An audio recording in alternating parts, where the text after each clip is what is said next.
Le pire, quand on est une personne attentive, attentionnée et naturellement communicative, c'est de rencontrer quelqu'un avec qui tout semblait parfait au début. Les premières discussions étaient simples, naturelles, agréables. Il y avait cette impression que le feeling passait vraiment, que les efforts étaient réciproques et que quelque chose de sincère pouvait naître avec le temps. Mais justement, avec le temps, les choses changent.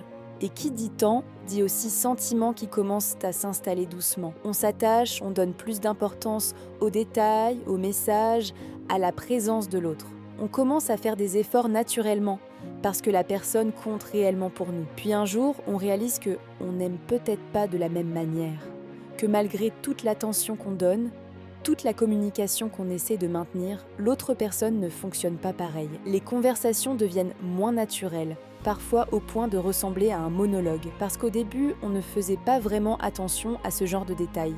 On ne s'en rendait pas compte.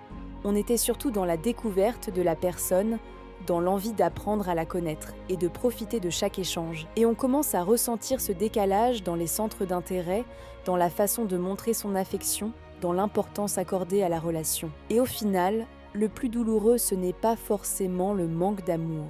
C'est de sentir qu'on s'investit émotionnellement dans quelque chose qui n'avance pas, avec la même intensité des deux côtés,